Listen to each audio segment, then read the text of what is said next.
చాలా మటుకు పేషెంట్స్ ఎప్పుడైతే పడుకుంటారో వాళ్ళకి థ్రోట్ ఇరిటేషన్ స్టార్ట్ అవ్వడం, అంటే ఇది త్రూ అవుట్ నైట్ చేయడం. కొందరు ఏంటి అని అంటే వాళ్ళ ఫ్యామిలీ మెంబర్స్ ఎప్పుడైతే పడుకుంటాడో ఈ irritation sound maximum through out night చేస్తూనే ఉంటాడు. దీనికి కారణాలు మెయిన్గా 2 రకాలు. ఎప్పుడైతే పడుకుంటామో మనకి ఏంది అని అంటే సైనస్ అంతా ఎప్పుడు ఎయిర్ ఫిల్డ్ స్పేస్, అంటే ఎయిర్ వెళ్ళి బయటకు వచ్చేయాలి. ఒక్కసారి సైనస్లో మ్యూకస్ అంతా అక్లిమేట్ అయ్యిందనుకోండి, పడుకోగానే ఏంటంటే ఆ మ్యూకస్ డ్రిప్ అవుతుంది.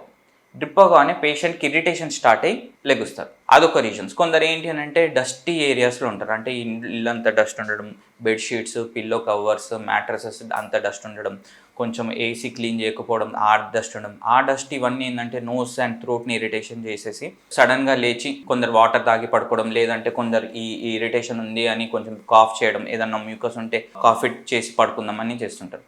ఇంకా ఈ మధ్య ఇంకొక రీజన్ కూడా ఎక్కువ గమనించినాం.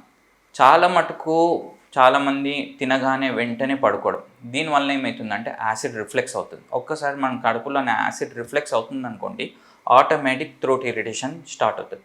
ఈ యాసిడ్ రిఫ్లెక్స్ కూడా ఈ మధ్య కాలంలో చాలా ఆల్మోస్ట్ ఒక 4-5 ఇయర్స్ నుంచి చాలా ఎక్కువ చూస్తున్నా. ఎందుకు అని అంటే ఇర్రెగ్యులర్ బౌల్ హ్యాబిట్స్, ఎప్పుడంటే అప్పుడు తినడం, జంక్ ఫుడ్ తినడం, మనకి కొంచెం ఆయిల్ ఫుడ్ ఎక్కువ తీసుకోవడం, లేదు అని అంటే మోస్ట్ ఆఫ్ ద టైం బయట ఫుడ్, బయట ఏ ఆయిల్స్ యూజ్ చేస్తారో ప్లస్ ఇంకోటి ఒక టైం టేబుల్లో మనం ఫుడ్ తీసుకోవాలి. మన బాడీ ఏంటంటే బయాలజికల్ సైకిల్, స్టమక్ ఎప్పుడైతే తింటున్నామో అప్పుడే యాసిడ్ సక్రీట్ చేస్తుంది, అంటే బయాలజికల్ సైకిల్. ఇప్పుడు 9 o'clockకి తింటున్నామంటే 9కి స్టమక్ రెడీగా ఉంటుంది యాసిడ్ సక్రీట్ చేయడానికి.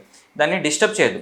10కి తినేసి ఒకసారి 11 తిని ఒకసారి మిడ్నైట్ 2కి తిని, అంటే డిస్టర్బ్ చేయడం వల్ల ఏమవుతుందంటే యాసిడ్ ఎక్కువ ప్రొడ్యూస్ అవుతుంది. కొందరు ఏంటంటే నైట్ తినగానే వెంటనే పడుకోవడం చేస్తారు. పడుకోవడం చేయడం వలన కూడా యాసిడ్ రిఫ్లెక్స్ అయ్యి ఆ రిఫ్లెక్స్ మొత్తం ఇరిటేషన్ చేసి వాళ్ళకి థ్రోట్ ఇరిటేషన్ ఇవన్నీ కూడా వచ్చే ఛాన్సెస్ ఉంటాయి.